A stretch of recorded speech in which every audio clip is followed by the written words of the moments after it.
ये चंद्र ग्रहण पूर्व भाद्रपद नक्षत्र के पदाचार में आ रहा है और इस नवमांश के रूलर हैं कैंसर, जो कि वाटर एलिमेंट है। और ये एक्लिप्स आ भी पाइसेस साइन में रहा है, जो कि वाटर एलिमेंट है। तो इस वक्त आप कोई भी एक्शन या कोई भी काम करेंगे, उसमें बहुत ज़्यादा इमोशंस इन्वॉल्व होंगे। अगर आप किसी से आर्ग्यूमेंट कर रहे हैं तो वो लॉजिकल से ज़्यादा इमोशनल होगा, क्योंकि ये एक्लिप्स आपकी फीलिंग्स बाहर लेके आता है। चंद्र ग्रहण आपकी फीलिंग्स को, आपके इमोशंस को सरफेस पे लेके आता है, ताकि आप लोगों को बता सकें कि आप कैसा महसूस कर रहे हैं या उन्होंने आपको कैसा महसूस कराया है।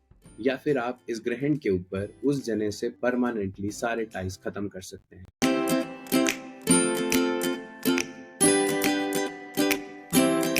नमस्कार, मेरा नाम राज है और आप देख रहे हैं मेरा यूट्यूब चैनल सीकिंग राज हिंदी। आज बात करेंगे चंद्र ग्रहण के बारे में। चंद्र ग्रहण जो कि सितंबर 17 और 18 को दुनिया के अलग अलग हिस्सों में दिखाई देगा। इस बार ये एक आंशिक ग्रहण है, इसलिए इसका प्रभाव एक पूर्ण ग्रहण के मुकाबले थोड़ा कम होगा। एक्लिप्स हमेशा पेयर में आते हैं, यानी कि अगर एक एक्लिप्स पहले आ रहा है तो अगला एक्लिप्स 15 दिन बाद आता है। तो अगर ये चंद्र ग्रहण है तो अगला 15 दिन बाद यानी 3 अक्टूबर को सूर्य ग्रहण होगा। ये चंद्र ग्रहण पूर्व भाद्रपद नक्षत्र के पदाचार में आ रहा है और इस नवमांश के रूलर हैं कैंसर, जो कि वाटर एलिमेंट है। और ये एक्लिप्स आ भी पाइसेस साइन में रहा है, जो कि वाटर एलिमेंट है। तो इस वक्त आप कोई भी एक्शन या कोई भी काम करेंगे, उसमें बहुत ज़्यादा इमोशंस इन्वॉल्व होंगे। अगर आप किसी से आर्ग्यूमेंट कर रहे हैं तो वो लॉजिकल से ज़्यादा इमोशनल होगा, क्योंकि ये एक्लिप्स आपकी फीलिंग्स बाहर लेके आता है। चंद्र ग्रहण आपकी फीलिंग्स को, आपके इमोशंस को सरफेस पे लेके आता है, ताकि आप लोगों को बता सकें कि आप कैसा महसूस कर रहे हैं या उन्होंने आपको कैसा महसूस कराया है। या फिर आप इस ग्रहण के ऊपर उस जने से परमानेंटली सारे टाइज खत्म कर सकते हैं। लेकिन क्योंकि ये एक्लिप्स स्पाइसेस साइन में है, इसलिए आप एक बहुत गहन चिंतन में जाएंगे। आप समझेंगे कि ये एक पैटर्न की तरह आपके जीवन में क्यों हो रहा है। ये रिलेशनशिप्स या ये सिचुएशंस बार बार आपके जीवन में क्यों आ जाती हैं, और आप तो इस समय आपका मन कर सकता है कि आप वो रिलेशनशिप को हमेशा के लिए छोड़ दें या फिर उस जने से कन्फ्रंट करें जिसने आपको ऐसा महसूस कराया। क्योंकि जब तक कुछ बहुत बड़ा बदलाव इस रिलेशनशिप में नहीं आता, ये आगे नहीं जा पा रही है।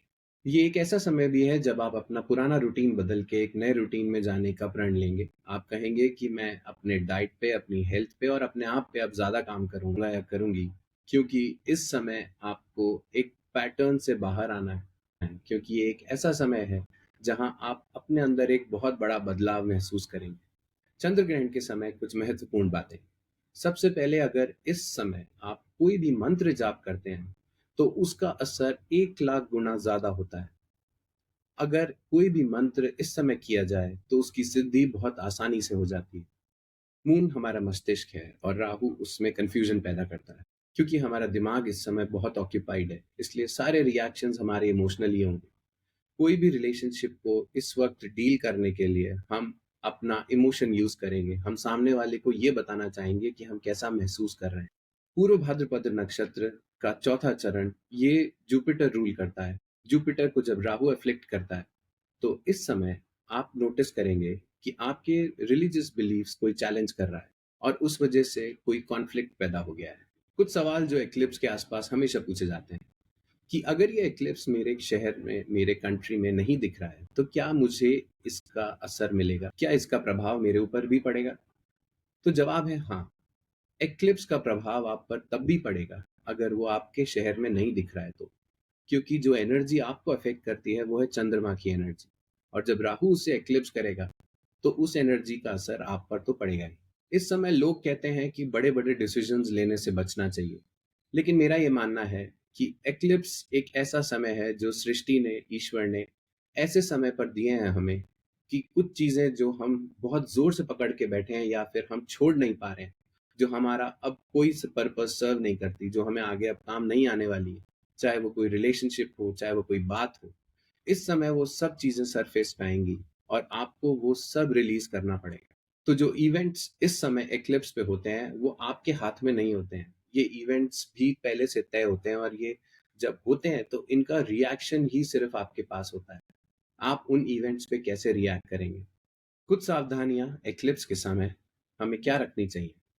एक्लिप्स के समय हमें कुछ खाना खाना नहीं चाहिए और कुछ समय पहले और कुछ समय बाद तक पेट खाली रखना चाहिए, क्योंकि पेट में पड़ा हुआ खाना जब एक्लिप्स की रेज उस पर पड़ती हैं तो उस खाने में कुछ पॉइजनस तत्व घुस जाते हैं, क्योंकि राहु की जब रेज उस पर पड़ेंगी तो वो खाना अफेक्ट तो होगा ही।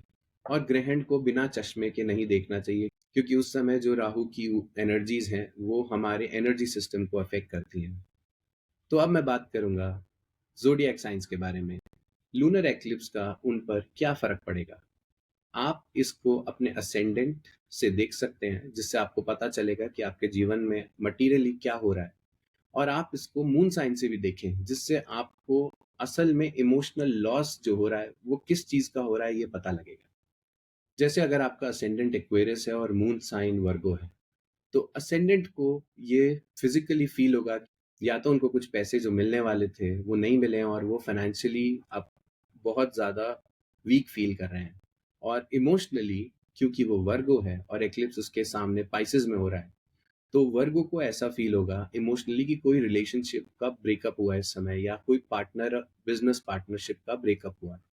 तो आइए शुरू करते हैं। एरीज यानी मेष राशि। एरीज के लिए ये एक्लिप्स 12वें घर में हो रहा है। 12वां घर फाइनेंशियल लॉस तो दिखाता ही है। ये घर ये भी दिखाता है कि क्या पता आपको एक लॉन्ग डिस्टेंस ट्रैवल करना पड़े जिसमें आपको काफी नुकसान हो जाए। ये इमोशनली एक बहुत स्ट्रेसफुल टाइम हो सकता है आपके लिए। टॉरस यानी ऋषभ राशि।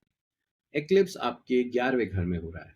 यहाँ आपको अपने फ्रेंड सर्कल से कोई डिसअपॉइंटमेंट मिल सकती है। आपके फ्रेंड्स के साथ आपकी कोई मिसअंडरस्टैंडिंग हो सकती है। इस समय आप कोई भी फाइनेंशियल डिसीजन ऐसा ना लें कि कोई नई चीज शुरू करनी है आपको और उसमें पैसा लगाना है। ये वो टाइम नहीं है। लेकिन अगर ये समय आप कोई चीज खत्म करके कुछ नई चीज पे काम करना चाहते हैं तो ये समय उसके लिए बिल्कुल ठीक। जेमिनाई यानी मिथुन राशि। ये एक्लिप्स आपके 10वें घर में आ रहा है। 10वां घर में आपको अपने वर्क प्लेस पे अपने बॉस से और अपने सुपीरियर्स के साथ कोई डिसएग्रीमेंट हो सकता है। आपका मन कर सकता है कि आप रिजाइन करें या आप जॉब छोड़ दें, क्योंकि इस समय आपको बहुत ज़्यादा प्रेशर फील हो। इस समय आपका फैमिली मेंबर्स के साथ भी किसी तरह का आर्ग्यूमेंट हो सकता है, तो आप थोड़ा ध्यान रखिए। कैंसर यानी कर्क राशि। ये एक्लिप्स आपके 9th हाउस में आ रहा है।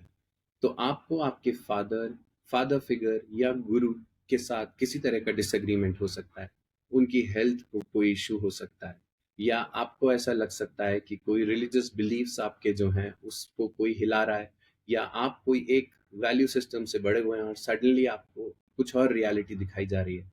तो ये आपके लिए बहुत स्ट्रेसफुल टाइम है। आपके अंदर इमोशनली एक बहुत बड़ा बदलाव आएगा इस समय।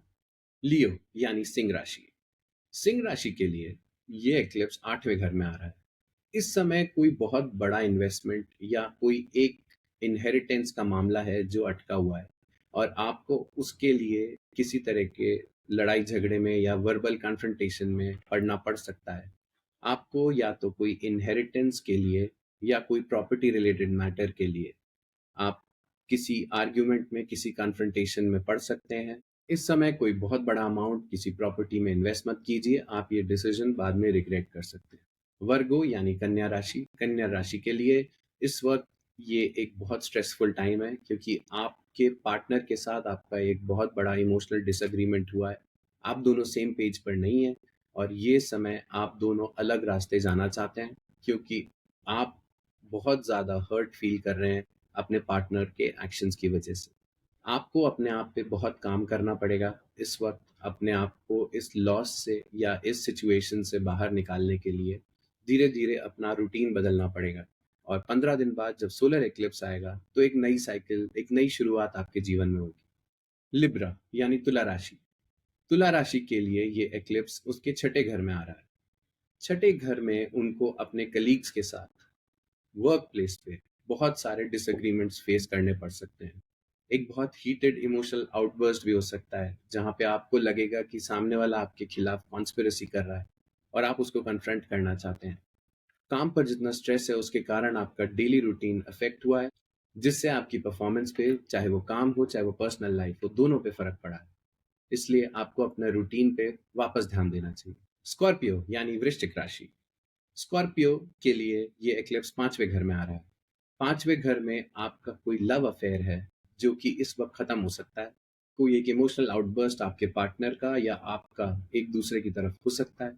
आपको इस वक्त बहुत संभल के चलना चाहिए। आपके बच्चे की मेंटल और इमोशनल हेल्थ का आपको बहुत ध्यान रखना है इस समय।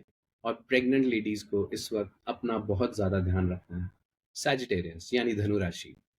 धनु राशि के लिए ये एक्लिप्स चौथे घर में आ रहा है। आप अगर कोई लैंड की डील इस समय कर रहे हैं, अगर आप कोई लैंड बेच रहे हैं इस समय, तो ये समय आपके लिए बहुत स्ट्रेसफुल हो सकता है, जिसमें आपको लगेगा कि ये डील होगी भी कि नहीं होगी। इस समय आपकी मदर से आपका कोई इमोशनल कन्फ्रंटेशन भी हो सकता है। आपका आउटबर्स्ट हो सकता है आपकी मदर की तरफ, और ये एक बड़ी लड़ाई हो सकती है। अगर आर्ग्यूमेंट होता भी है तो इसके बावजूद आप अपनी माँ की हेल्थ का बहुत ध्यान रखें। कैप्रिकॉर्न यानी मकर राशि। मकर राशि के लिए ये एक्लिप्स तीसरे घर में आ रहा है। तीसरे घर में आप अपने छोटे भाई बहन या अपने स्पाउस को कोई कड़वे शब्द ना बोलें। इस समय आपके बोले हुए कोई भी शब्द से एक बहुत बड़ा झगड़ा खड़ा हो सकता है, तो आप इस बात का बहुत ध्यान रखें। कोई छोटी दूरी की यात्रा करने से बचें और अपने पड़ोसी के साथ किसी भी तरह के झगड़े में ना पड़े। एक्वेरियस यानी कुंभ राशि। कुंभ राशि के लिए ये एक्लिप्स उनके दूसरे घर में आ रहा है। पैसे से रिलेटेड आपके दिमाग में बहुत बातें चल रही हैं। आपको कहीं से या तो पैसा आना था और वो नहीं आ रहा है और आप उससे बहुत ज़्यादा परेशान चल रहे हैं। लेकिन आपको ज़्यादा इंतज़ार नहीं करना पड़ेगा। ये पैसा आएगा या नहीं आएगा, इसका जवाब आपको कुछ ही समय सोलर एक्लिप्स के आसपास मिल जाएगा। सोलर एक्लिप्स पे कोई नई शुरुआत, सडनली कहीं ना कहीं से कोई पैसे का इंतजाम या पैसे के रास्ते खुलने की न्यूज़ आपको आ सकती है। स्पाइसेस यानी मीन राशि। एक्लिप्स आपके लगन में ही आ रहा है। आपके लिए मानसिक तौर पर और इमोशनली ये एक्लिप्स बहुत ज़्यादा परेशान करने वाला है। आपको काम, पर्सनल लाइफ, हर तरह से आप अपने आप को बंधा हुआ महसूस करते हैं। इस सिचुएशन से निकलने के रास्ते आपको इस वक्त नहीं दिख रहे हैं। आपको ऐसा महसूस हो रहा है कि हर तरफ से मुझे सिर्फ डिसअपॉइंटमेंट्स ही मिल रहे हैं। लेकिन क्या पता ये प्रॉब्लम इतनी बड़ी ना हो जितनी बड़ी आप समझ रहे हैं। आपको बहुत ध्यान से इस समय को निकालना है। कोई भी फैसला इमोशंस पे लिया हुआ इस मोमेंट पे गलत भी हो सकता है। आपको इस वक्त कुछ पैसा दान करना चाहिए। किसी तरह के मेडिटेशन या डेली वर्कआउट रूटीन में आपको इस वक्त आना चाहिए, जिससे आपको ये स्ट्रेस, ये प्रेशर रिलीज करने में आसानी होगी। तो चंद्र ग्रहण पर 12 राशियों के साथ क्या होगा, ये मैंने आपको इस वीडियो में बताया। अगले वीडियो में हम बात करेंगे सूर्य ग्रहण के बारे में, जो 3 अक्टूबर को। इस वक्त आप सब एक कॉमन रेमेडी कर सकते हैं। विष्णु सहस्त्र नाम का पाठ इस समय और महादेव की पूजा आपको बहुत आरामदेह मेडिटेशन प्रैक्टिस करना चाहिए, या फिर क्रिया योग या किसी भी तरह का योगा क्लास आप ज्वाइन कर सकते हैं। उससे आपको बहुत आराम मिलेगा। मेरा नाम है राज और आप देख रहे थे सीकिंग राज। नमस्कार।